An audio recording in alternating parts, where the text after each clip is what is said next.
Welcome back to the Taylosive Movie Review. I am one of your hosts, Model Y Mike, and I'm joined today by, of course, the one, the only, the stunning Nick Answeeney. How are you doing today, sir? You didn't introduce me as Cybertruck Nick. I'm a little offended, but hi, Mike. If anything, it's Cube Nick.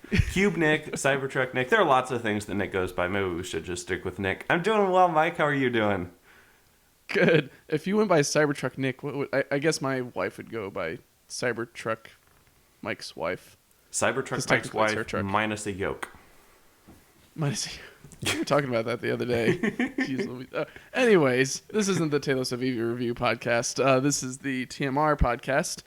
The viewers know by the title of what we're reviewing, but Nick, one of the funnest movies that I can imagine from my childhood is what we reviewed today. What? I didn't know you liked Logan. Okay. I know, I watched it as a kid. I loved it. The blood and gore, oh my goodness. I was so inspired by it, and that is why I'm a serial killer. Oh, I see. That's why I don't want to do anything with you. All right. I was wondering when you were going to murder me. Okay. That's next week. Okay, next week. All right, well, we're getting way off topic here. Today we are going to review. We watched, but now we're going to review Monsters, Inc. from Pixar from 2001. I am quite excited about this movie because this is the very first Pixar movie I remember watching. And I have distinct memories around it, and it's extremely nostalgic for me. And so I was very happy to sit down and enjoy each frame of this movie all over again and notice a few new jokes that I honestly hadn't picked up on. And you know, something that's great with Pixar is that it's entertainment for children, but a joke delivery system for adults. And it's so much fun to rewatch something that I enjoyed as a child and get to relive it here. So if we're going to start this whole review off, I'm going to give this movie, Monsters Incorporated, a 7 out of 8. So that is my score here. How about you, Mr. Mike? I'm right there with you. It's not a perfect movie overall, but I think maybe nostalgia gets factored into there as well. But I'd have to say all of the effort and both the casting and effort that Pixar did and what Billy Crystal did as Mike Wazowski, easily the key player for like my score in this movie, just because every single line that came out of Mike Wazowski was a comedian. I don't know. It was genius. Yep. Genius writing for the lines, genius delivery by Billy Crystal.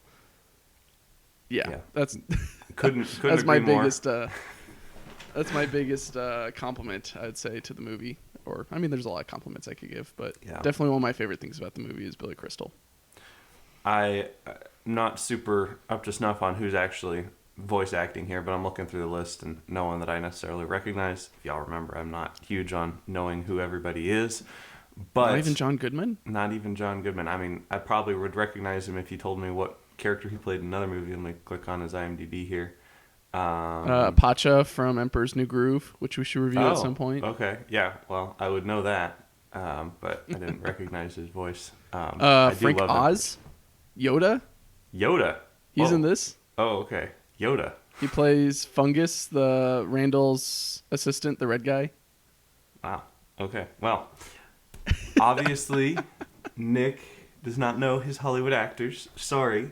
But I can appreciate good talent because this is definitely some good voice acting. And as with all Pixar films, it's really the voice acting that kind of gives the story its emotion. Otherwise, it's just some poorly 3D animated motions on a two-dimensional screen. So the voice acting here definitely very good. I love Mike Wazowski's voice. It's very very distinct, and you know it's Mike Wazowski. You're not confused. It's always you know exactly who it is. She's out of our head.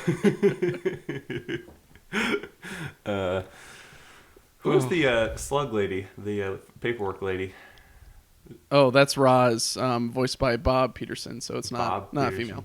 Okay. Yeah. All right. But John Ratzenberger's in this as well. Oh, he is? I think in our last movie that we reviewed for... Was it... it was Up. The construction worker was voiced by John Ratzenberger, or yeah. Ratzenberger as well. In this one, he's the Yeti, right? We're talking about.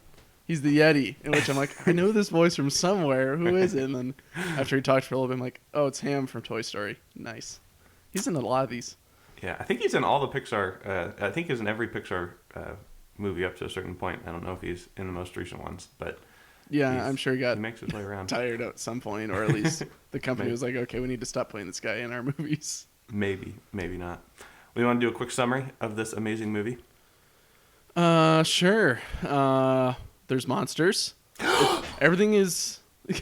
There are mutants and monsters in the same universe, Mike? No way. Apparently, they convert Scream to electricity, in which I didn't realize this until my wife kind of pointed out when we were watching.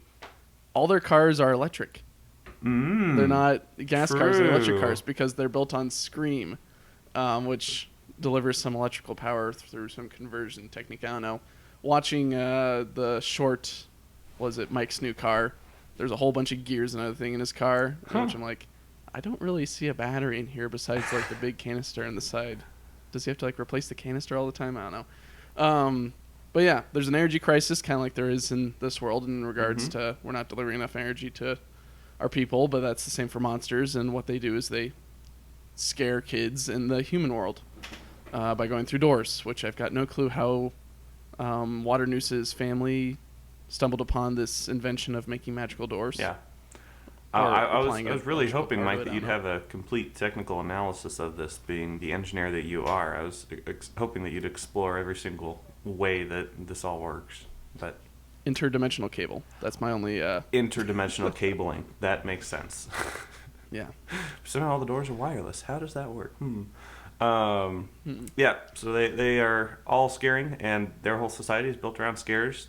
Scares are kind of like the cool astronauts who do all the fun work and do all the exciting stuff. They're on the cover of magazines and trying to get energy for everybody, which is kind of cool.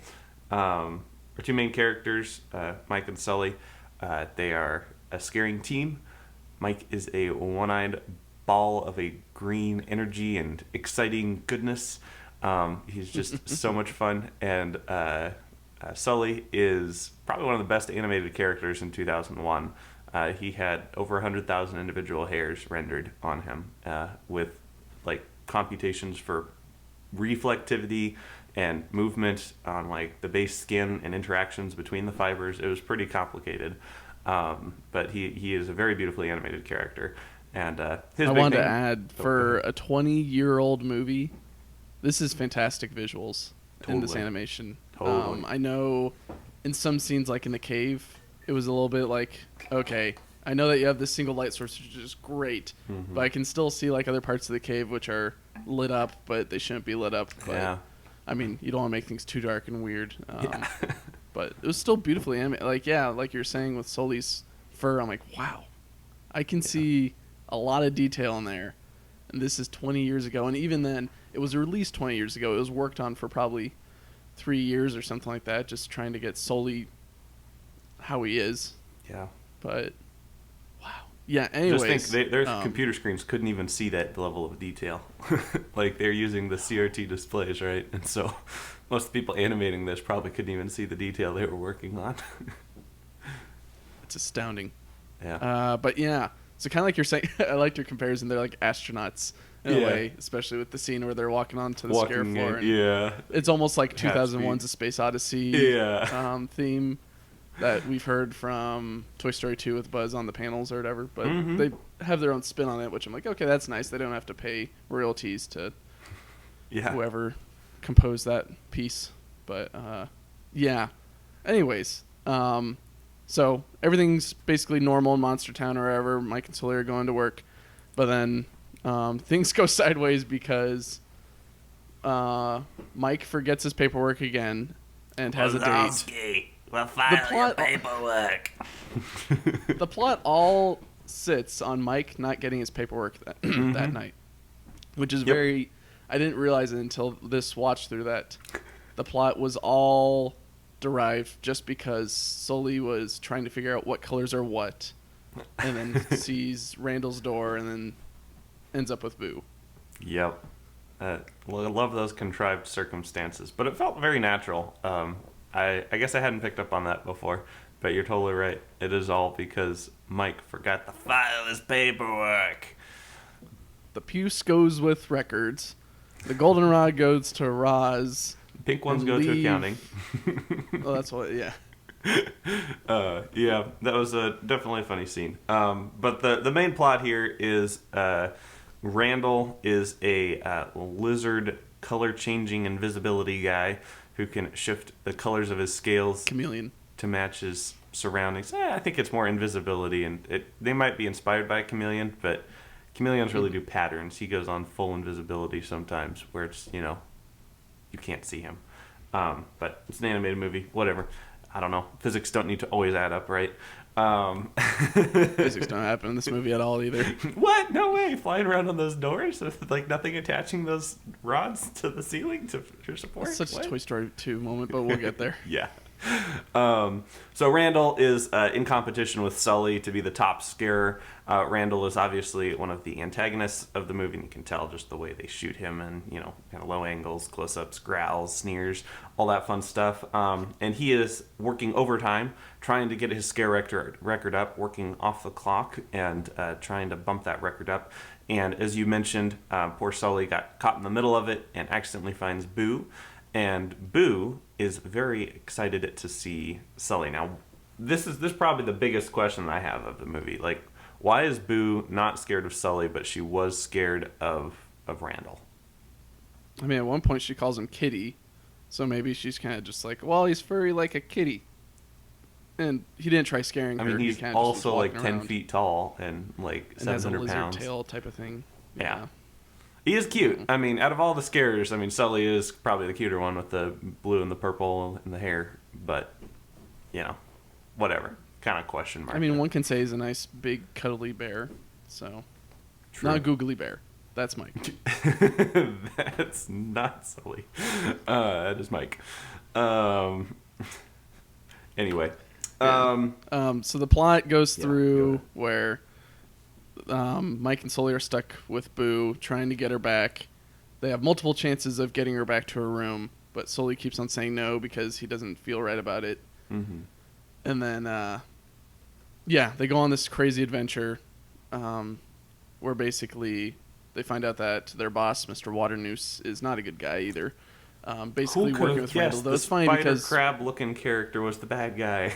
Oh no! It's not like it was insinuated when. I'll do anything to keep this company alive. It's been in my family for 3 generations. Okay, buddy. Yeah, that stood out to me. Even though they already knew he was a villain, I'm like, oh wait a second, that's right. But it's really weird. This is something that I picked up on while watching. Like at one point, Randall's just like, Waternoose is trash. I'm gonna make my own company, and it's going to drive his into the dirt or whatever. But then like later, Sully and Mike are getting banished by Waternoose through a door. Yeah. And Randall's helping Waternoose, and it's like, wait, hold on, why are you helping Waternoose? Yeah. I mean, I guess maybe it's one less variable in his big plan, but like later he's working with Waternoose with his new technology of extracting screams from children using some giant cannon-looking thing with the biggest plug in the world. Totally. Hugest electrical plug. I'm like, holy cow! What's that the would charge wattage like on this thing? dozen Teslas. Yeah. But yeah, the characters get banished. They find their way back conveniently because apparently doors remain active for a while for some reason in this human monster universe. And then you get the really cool scene with all the doors because they're trying to get Boo back to her door. And get her away from Randall and Waternoose. Which doesn't really make sense because like in the middle of the movie, they could have done that, but then Randall would have got her anyways. But now they're doing it again at the end. I don't know. They didn't really have a plan at the end of the movie besides let's get her back to her door, and then everything is fine, I guess. Yeah. I don't know. But yeah, and then Waternoose gets exposed. And then Sully and the main Mike good guy epiphany. ends up being the paperwork lady. So that's how you know there's that big Roz. that blew my mind as a kid. Like I think it blew everyone's mind. I know That the that was the receptionist first was time actually the big boss. I ever had a big plot twist like that, like in my recollection, and that just blew my little mind. It's like, she's the good guy. What? There's a lot of lines that she says at the end that I didn't pay attention to as well as a kid, but watching it now, I'm like, oh wow, like this is a really cool, well thought out plot point. Where they're like, oh yeah, Roz is an undercover like #1 agent, and she has all her other agents, but she couldn't really send them in to take down whoever was a part of this some energy conspiracy at Monsters Inc. Mm-hmm. And so she had to figure it out, and it ends up one of her, I guess not really employees because she's not really the boss of Mike, but one of her colleagues ends up exposing that's Water Noose, the top of the food chain, the boss. Mm-hmm. And she's like, okay, well, there we go. Our whole sting operation was not for nothing. Yeah. I enjoyed that. So you said you have some pretty strong childhood memories with this movie. What are those? Well, there's a lot of scenes in this that I love. Of course, the one that pops into a lot of people's minds is Mike's very short musicals of "She's out of our hair." Yes. Along with "Put that thing back where it came from," or "So help me, so help me, so help me." I love that. Mike Wazowski is probably my favorite character in this whole entire movie. Sully, he's all right. I think Mike is fantastic. He's the comedic jokes to everything. He's got fantastic lines at fantastic points in the plot. He's kind of he's the compass for Sully, right? Sully's kind of wandering around aimlessly, and Mike points him in the right direction, whether it be on the scare floor, when it's like, okay, there's your door. It's a 8-year-old kid or whatever who hates screaming, I guess. I don't know. To the point where it's like, hey, we need to work as a team. We're a team. Let's work together. And Sully has to be like, oh, I guess we are. He's like the brains for Sully at some points in the movie, which, I don't know. It's a nice dynamic between the two. Yeah. But, man. Yeah, Boo is also... I totally forgot how cute Boo is. Oh, totally. And her little voice, like, it's all Mike perfect. Wazowski. Mike Wazowski. Mike Wazowski. Mike Wazowski. Boo. Oh my gosh. Very, very funny. And I love how, like, they took a few minutes and, it wasn't a whole action movie, a whole chase. It wasn't just a long chase scene. They took some time in their apartment to, get to know the characters and have that night and the next morning with Boo to kind of establish the character traits a little bit. I definitely appreciated that because Boo's just an awesome character. Have you heard the theory, a Pixar theory, that oh no, another theory. Boo is actually the witch from is it Tangled? No, it's Brave. Brave. I know what you're talking about. Brave. Yeah. Have you heard that? Because she has a carving of Boo. Sully somewhere. Sully. It's not Boo. she has a carving of herself on a board. Yeah, no. Somewhere. She definitely. Anyway, it's a deep, long theory, and it gets into the space-time continuum of how Pixar works. Right now. No one's really sure how the grand theory of Pixar is supposed to be timed. Yeah, out. I don't know. I've never really subscribed to that theory. I'm not really too keen on Pixar theories necessarily, but maybe could be. I mean, there's a lot of connective tissue between the two. I mean, you've got the blatant inputs of certain characters. Sorry for the technical difficulties, everyone. We're back. It was probably seconds for you guys. It was a few minutes for us. I believe we're talking about the theory, or the Pixar theory, that the old lady from Brave is actually Boo from Monsters, Inc., because there's a Sully carving that she has or whatever. I was explaining that I'm never... we bring up these hilarious Pixar theories in which I'm like, yeah, I mean, there is connective tissue kind of in the universe, but it seems a little bit, I don't know, a little bit far-fetched to me. Just because, I don't know, I mean, if you think about it, like, Brave is very much set kind of like in a medieval type of world. And then in Monsters, Inc., you can tell that's very much modern day for Boo. Yeah. And so I'm like, okay, well, where's the, like... I guess the answer is there's a apocalypse or something like that, and then things kind of go back to feudalism or whatever. Or I don't know, maybe she gets teleported to this mystical world, but then it's just like, okay, we're kind of explaining away this character who is not really like a throwaway character, but is more of a plot device for Brave. Yeah. And trying to connect her with Boo just because Sully is in, or carving of Sully is in Brave. I don't know. Maybe Sully visited the feudalism world at one point. I don't know. I mean, it stands to say that if it's like a multiverse of Pixar universes, the monsters could have not just gotten done with Earth because kids stopped laughing. Yeah. Or something else that they tried in another world because, I don't know. If Waternoose's family could find the human world with all these random doors, they could probably do the same with like feudalism doors. I don't know. Ooh, true. Yeah, there's definitely some time travel questions because I think the main crux of the time travel thing is Monsters Inc. actually happens in the future. It's after in the grand timeline of Pixar, it's after the human civilization, but it's before the Cars civilization. And so it's the monster civilization. And so those doors are actually time traveling them and teleporting them back to the past to extract energy from the past. So I guess in the theory is that the doors could also go further back in time than just the late human era. So anyway, Pixar theories aside, talk about entropy. Wow. Yeah, totally. There's a lot of entropy being generated just from trying to fuel your energy needs. All of the time travel. Yeah, so this movie for me, personally, I think you mentioned how it is an important movie from your childhood. This was the very first Pixar movie I ever really remember watching, and also the first home movie that I remember being excited about.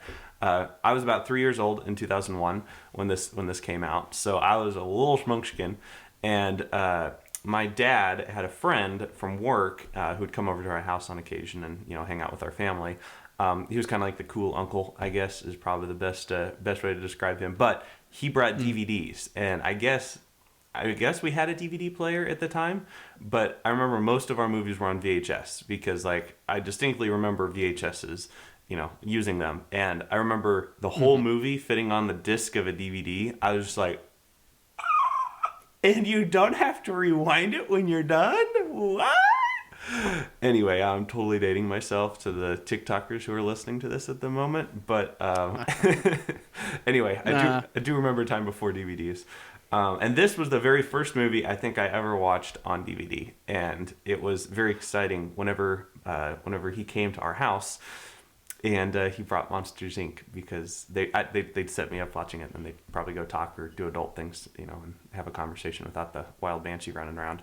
But I distinctly remember Monsters Inc. being associated with this friend of my dad's, and definitely very fun memories. And ever since then, I've always had this regard for Monsters Inc. I don't watch it very frequently at all because I want to preserve that nostalgia. I think the last time I watched it was probably like 2 or 3 years ago. Before Disney Plus came out, I had not watched it on Disney Plus. There wasn't like a little blue bar that showed that you watched it.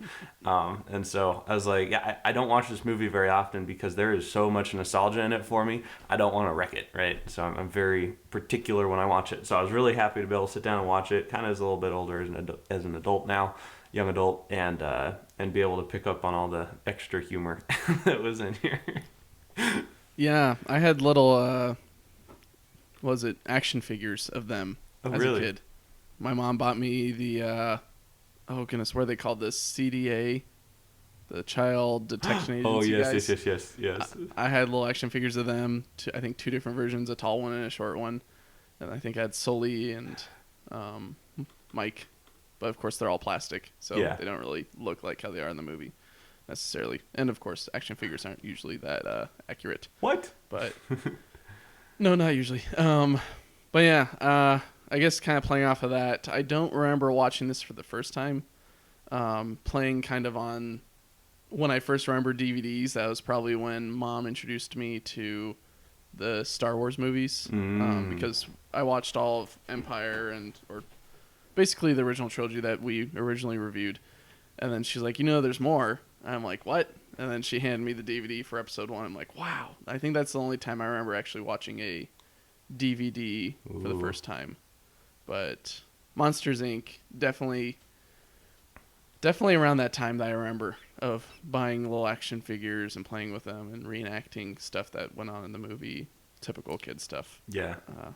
Now that you mentioned the action figures, though, I do remember getting some McDonald's toys that had some kind of Monsters Inc. theme. I don't remember what they were, but I remember, I was with some of my siblings, and we were all playing with the little Monsters Inc. toys. Yeah, fun memories all around. Definitely. I miss those McDonald's toys. Yeah, I should just go get a Happy Meal just for the toys. It's been a while since I've gotten a toy with my meal. Like, adult meals need to have those too. Like, they expect us not to be happy anymore? Come on.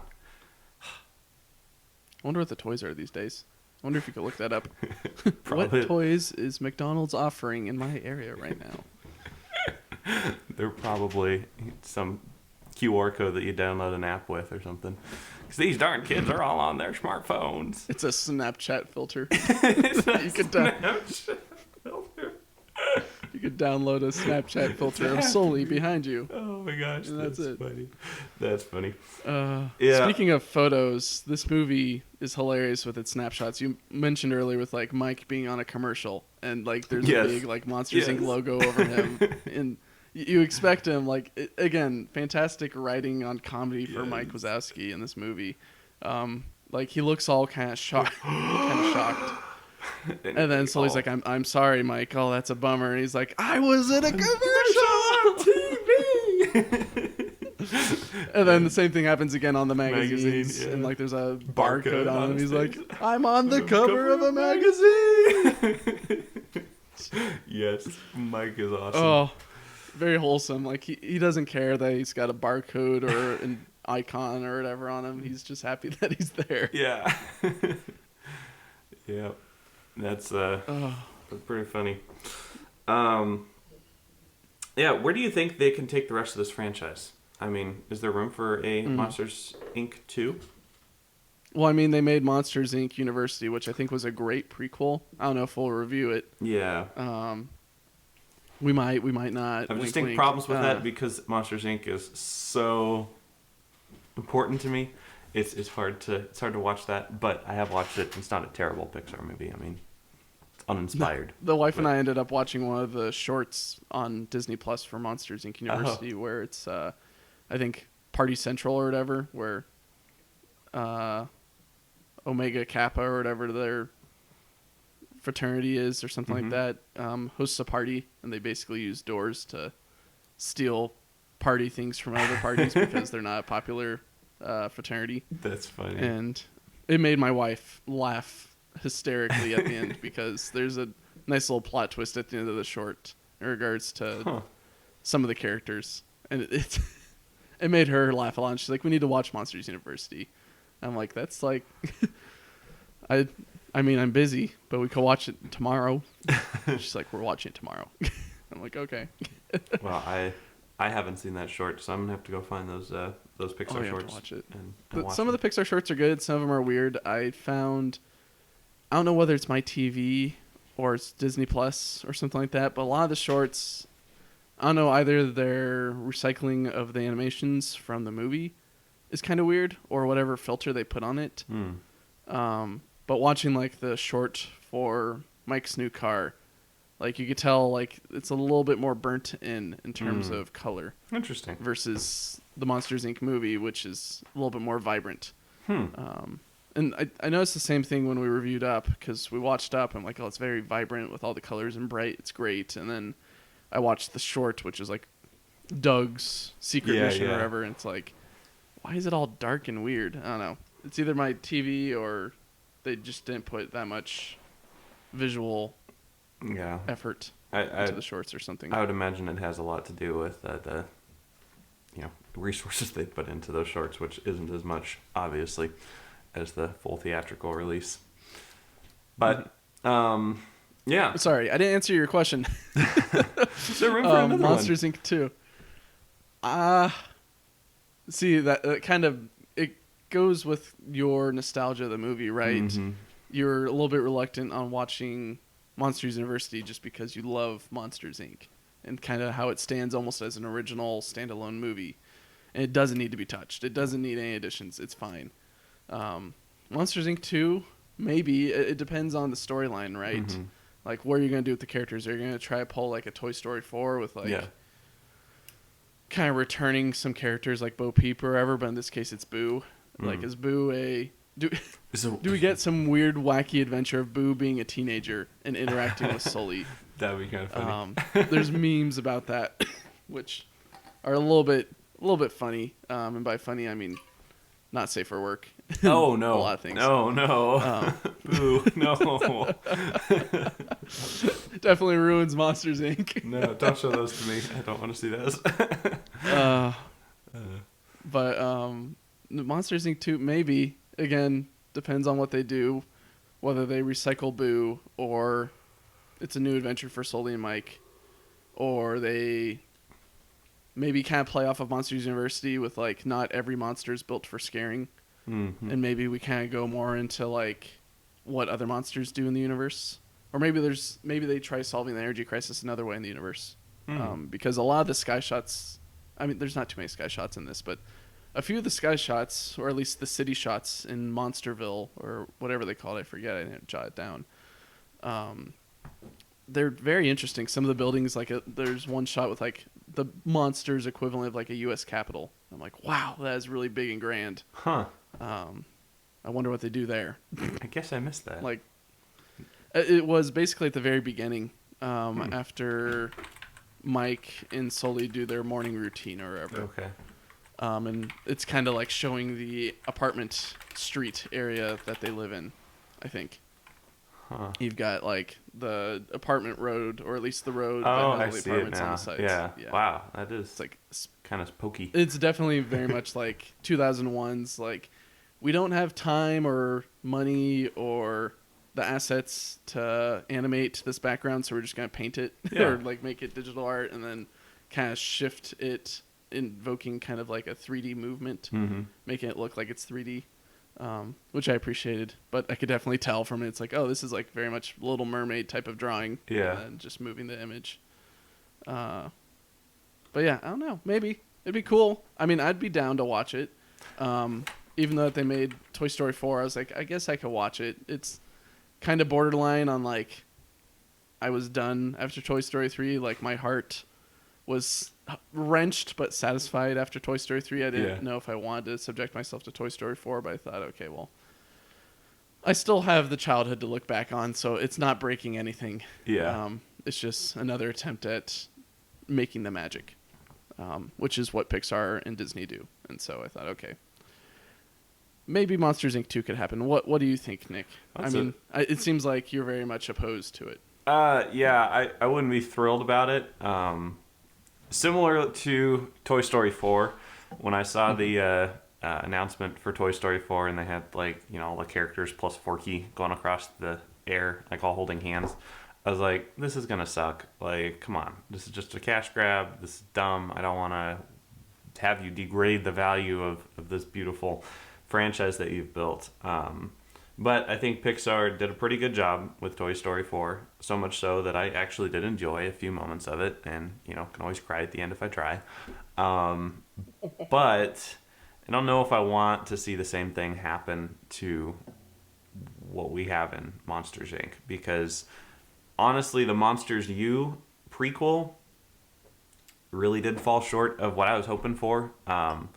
You know, it does go for that college humor, the preppy, you know, kind of cheap humor, in my opinion. Like, every single one of Mike's lines in Monsters, Inc. is perfect. It's like written gold. It's like, it's perfect response. It's the perfect amount of humor. It fits his personality so well. They need to preserve that. They need to preserve the camaraderie between Sully and Mike. They can't get rid of that. But at the same time, I always ask myself before I go see a sequel, like, what is going to be the plot? What needs to be solved? Like, what haven't we discovered about a character? And I think with Woody, it was him realizing that he needed to move on from being a kid's toy in Toy Story 4. And I just don't know what that will be with the hypothetical Monsters, Inc. 2. I'm sure they could think of something. They're way smarter than me, and I've only been thinking about it for a couple hours here, so it's not like I have all of the answers. But I would be pretty What if apprehensive they about it. revisited the Monsters University characters in Monsters Inc. 2? I mean, That's it'd make kind them of a like little more saying. likable, I think. That's kind of like saying, Nick, what if Star Wars revisited the midichlorians in all the new trilogy? And I'd just be like, yeah, but that was my least favorite part of the movies, though. Yeah, you're not wrong. I don't know. There were funny moments in Monsters U with was that whatever their fraternity was with Mike and Sully. Omega Kappa or something. Yeah. Uzma Kappa. Uzma Kappa. Yeah, Kappa. that was it. There were some funny moments, with that guy who was in sales for a while and went back to school. Like there were funny It's moments. like a bat mustache. Yeah. It was pretty funny, but like at the end of the day, it didn't feel as grand of an epic as an adventure as this one was. Right. This is all because of some paperwork that didn't get filed.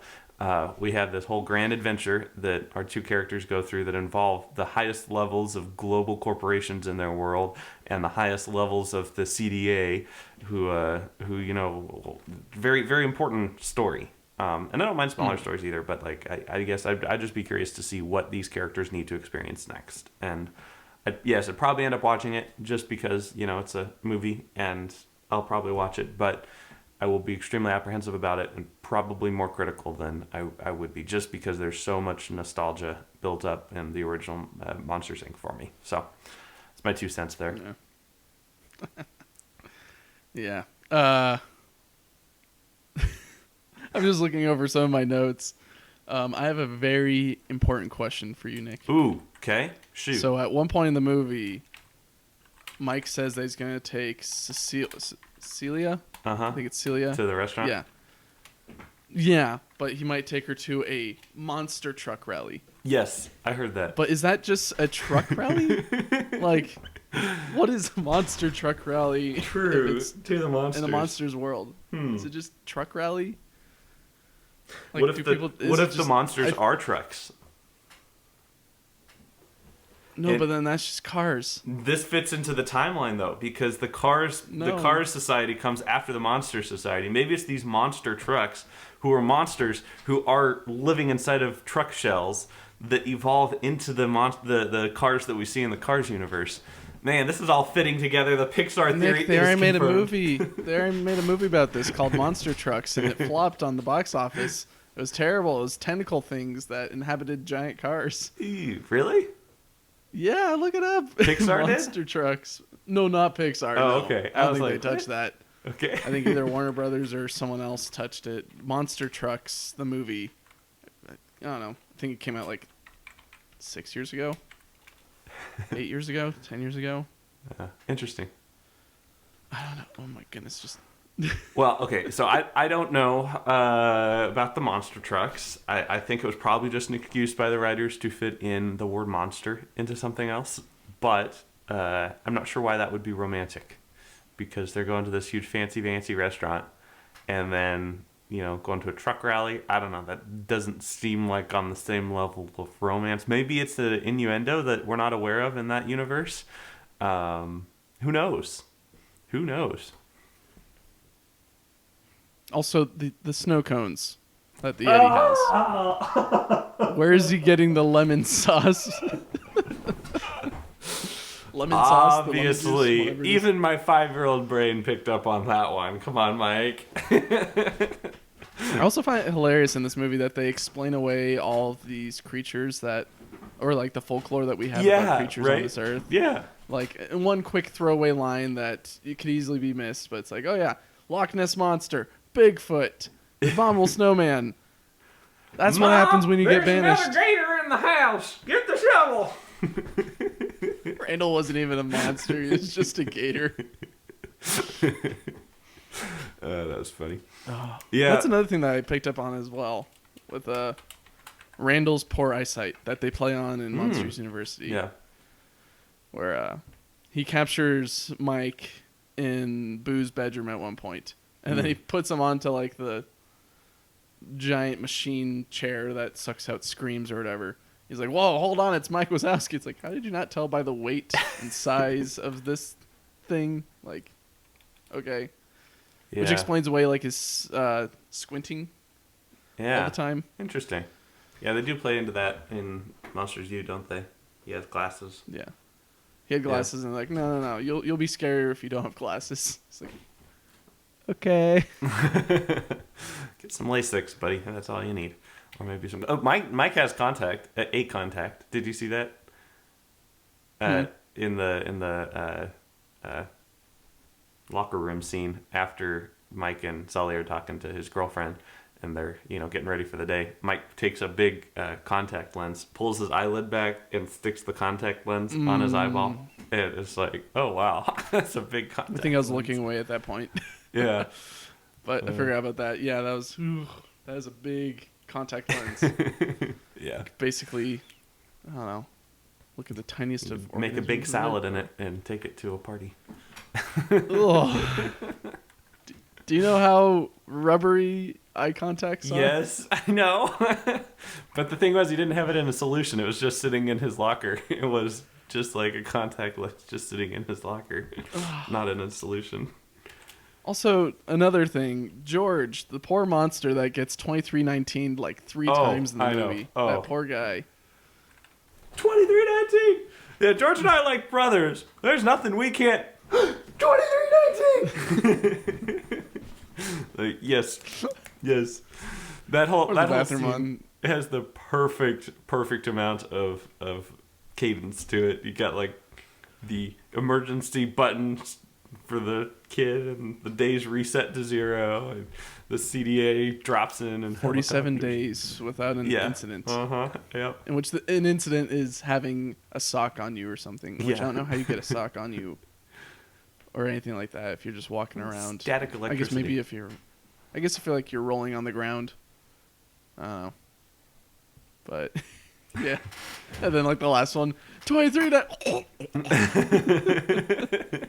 gets thrown into the room and then abandoned. Yes. Oh my gosh, it's so funny. Oh. Yeah. Well, any behind the scenes stuff we should be mentioning? Do you know any cool behind the scenes story on Monsters Inc.? Well, besides besides all the not callbacks but also call forwards to Pixar movies, like with Nemo appearing in this twice. We have Nemo appear in I think one, I forget what door it was, but then there's also Boo's door. Well, so there's Boo because there's Nemo on the ground and then he gets handed to Sully, but there's another one where you can see a clownfish on the wall. I guess maybe you could say it's Marlin or something because it's a bigger clownfish or whatever. But yeah, they were working on Nemo at the time, and I thought that was pretty cool. Yeah. That they're like, oh, hey, here's a fish that you have no context for. It's just a fish toy. Yeah, I wonder what people in 2001 were thinking, because I'm sure they hadn't seen any Nemo artwork yet, because he was 2 years away from that movie being released. They weren't really marketing yet. So I would imagine that people didn't really understand that was going to be Nemo until a few months or years later when they started promoting Nemo, and people were like, hey, I've seen that fish before. I feel like people started catching on at the time of Nemo, because then a lot of people were saying, hey, look, you can see in the dentist room that there's this character who has their own movie later or something like that. I don't know if it was Lightning McQueen with Cars or another movie. But it seems like that people were catching on that Pixar puts these characters into movies that are currently being released, but they're getting their own movie in a couple years. So it's interesting to kind of see how people not really fall into that theory, but try to figure out what's the next movie. I think Pixar's done a lot better with not leaking that info too much these days. But with stuff like, I think, Luca or something like that. I forget what movie they're I'm looking forward to that one. On I Disney think Plus coming out this summer. It'll be interesting. Not really a big fan of mermaids. Well, I was never the big mermaid kid. What? Mike, come on. Mermaids are awesome. I'm sorry. But yeah, and then also we get Jessie in this movie as well as a toy. Yep. And then also the Pixar balls in this movie as well in Boo's room. Yep. I don't know if there's anything else.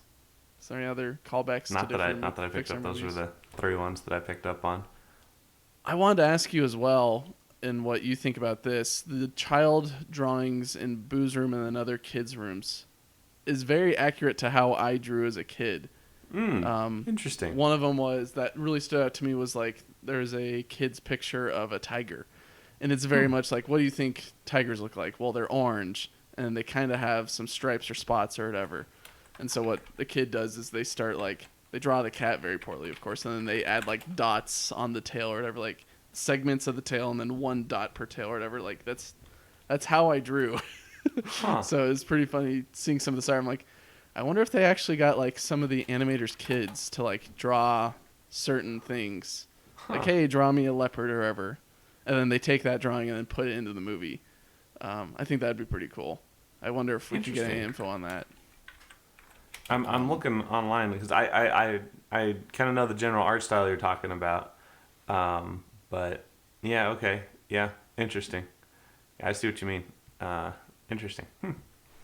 I haven't analyzed my childhood drawings, so maybe I should go back and do that. But that does definitely look pretty realistic. And knowing how Pixar is such a family company, and all of the animators are super, involved in the project, so much so that they bring their family into it, I wouldn't be surprised if a lot of this art was generated by actual 2- and 3-year-olds. Definitely. Oh, there's also the Pizza Planet truck. What? Where? I forgot about that. What? The exact scene that you quoted earlier when we were talking about monsters in the human universe, when Randall is confronting the humans in the trailer park. Oh, what? That was in the background? Well, it's on the left side of the trailer, but yeah, the Pizza Planet truck's now. over there. It is the same one as Bug's Life. Whoa. That's the same trailer as Bug's Life. Mentioning Bug's Life, you said that this was the first Pixar movie that you remember watching. Uh-huh. Bug's Life is the first movie that I remember watching as a kid. Probably next to Toy Story. My mom grew me up pretty much on Disney and Pixar.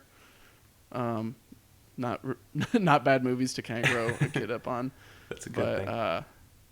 Yeah, Bug's Life was the first Pixar movie I ever remember watching. And wow. Definitely, that holds a special place in my heart. Just because the characters, I had all the action figures for them. Played with them a lot with my mom, and always fun times. But yeah. Anyways. Another thing that I caught on this movie as an adult that I thought was kind of hilarious is at the end of the movie, they transition from being a scaring energy business to a laughing. Energy business, yes. where they get their energy from kids' laughs. And you get the very funny scene of Mike Wazowski doing stand-up with a kid. Yes. But what you don't really realize is that he's like, oh, you're in kindergarten.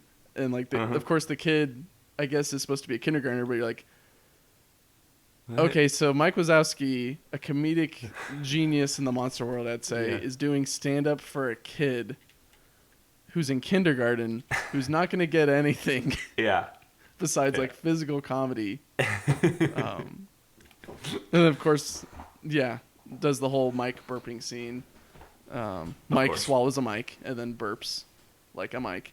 But yeah, as he's leaving with his stool and his mic, he's like, don't forget to tip your waitresses. Yeah, don't forget to tip your waitresses. I caught on to that. Yeah. This is a kindergartner. Like, what? The next time he's going to be tipping a waitress is like at least 15 or 20 years. Yeah. Uh-huh. Yeah. That's pretty funny. Now, that whole transition that you mentioned, I kind of think it's obviously laughter is a more positive energy than scaring, which is a negative energy. Takes more energy to smile than frown. Or no, more muscles, which is equal to more energy in a way. But yeah. Yeah. So I appreciate that kind of direction that they went on it. But I would also say, like, these monsters are scary.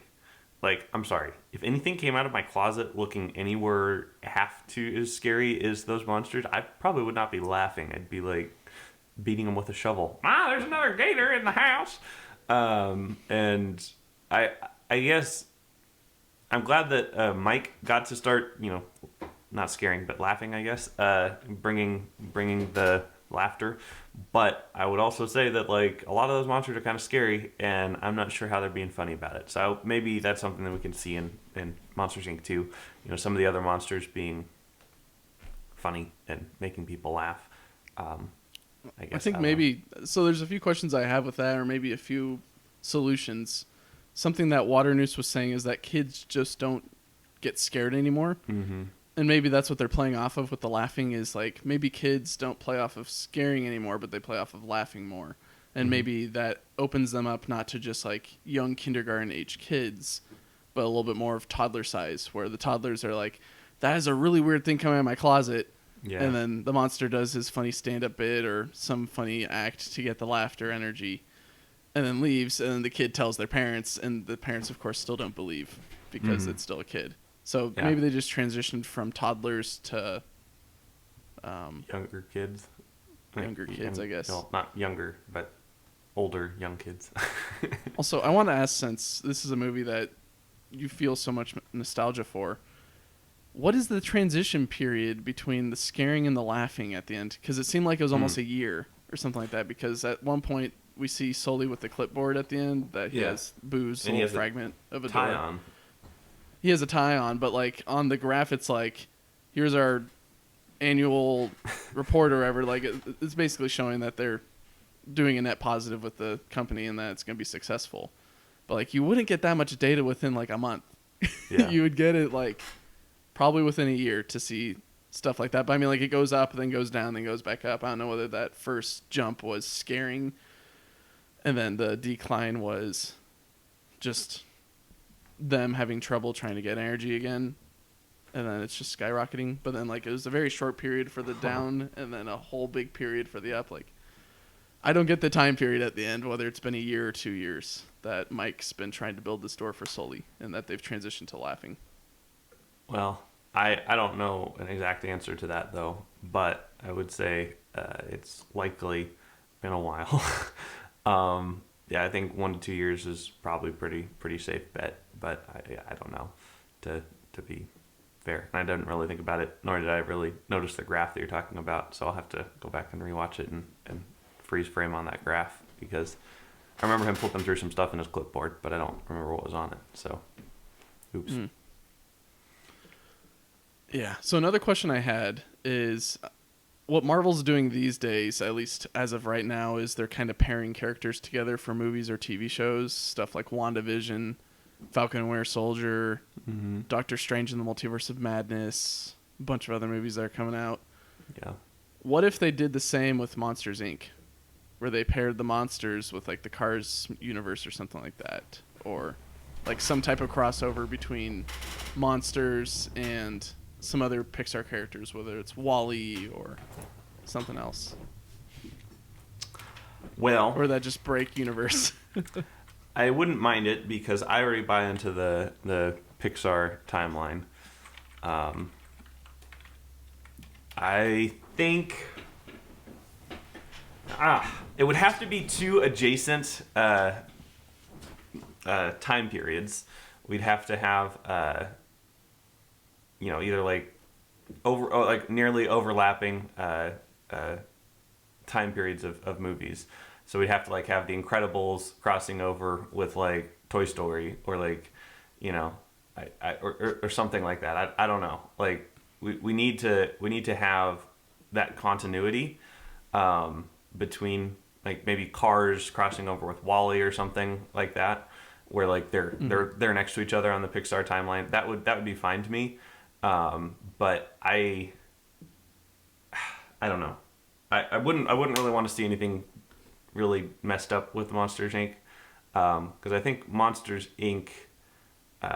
Happens right after Bug's Life. Yeah, so Monsters Inc., according to the Pixar Theory, happens between the year 3100 and 5201 is the time period that Monsters University and Monsters Inc. take place in, which is obviously 2,000 years, but something in there. Bug's Life, so it's after Wall-E. Okay, so Monsters Inc. is after Wall-E and after Cars too. Interesting. So I had that backwards in my head. So Cars Cars and Wall-E would probably be the best mashup. If Disney wanted to mix two of those together, it'd probably be Cars and Wall-E, just based on the timeline. Now, whether or not people would actually go watch that, or whether or not that'd break everybody else's, like, whoa, all their minds blow up, like Chad from Chad Saves Mars. I wasn't ready for Chad Saves Mars. Nobody was. That's why he's the hero that we needed. Yeah, I don't know. It'd be an interesting consideration. I don't have a ton of thoughts on that right now. I'd want to really, I guess it'd depend on which time period they're mashing up with which characters they're putting together. It could be done, definitely, as long as they keep in mind the Pixar timeline and they don't try, sticking Ratatouille with Wall-E or something like that. That'd be good. I wouldn't mind. It almost gives me like a House of Mouse type of vibe. I don't know if you watched Disney Channel as a kid, but they used to have this show on Disney Channel where like you had all of the different Disney characters in this like concert hall, kind of interacting and such. It kind of feel like that to me with pairing any Pixar characters together, whether you put the Incredibles with the Monsters Inc. guys, or I don't know, Moana with Luca or something like that. I think that would mesh a little bit better, probably Moana and Luca, since they're both kind of ocean based. Or I don't know, maybe even, I'm not too sure. Yeah. Yeah. I don't know. Interesting thought. We'll see. Very interesting. It would be interesting if they made Monsters Inc. too, though. I feel like diving more into new and unique stories is Pixar's MO, or at least what they should probably focus on, because they seem to do pretty well with that. And if they keep on rehashing characters, then we won't get new and amazing characters that we've kind of seen in recent years. Or new and amazing stories that you didn't think that you'd love in whatever universe that they create. WandaVision. Yeah, WandaVision, I guess. Cool. Well, anyways, we appreciate y'all for watching. Yes. Do you have any final thoughts, Nick, on Monsters, Inc.? Oh, yes. Most definitely. I'm really excited to see how the monsters and the mutants get along with in the next movie that we'll be watching, which definitely is not going to hurt poor Mike's mind here. What's with these transitions? Oh, well, at least it won't be an apocalypse. If it is, then we have problems. All right, guys. Thanks, everyone, for listening and watching. Appreciate ya. Have a good day, or afternoon, or morning. Bye.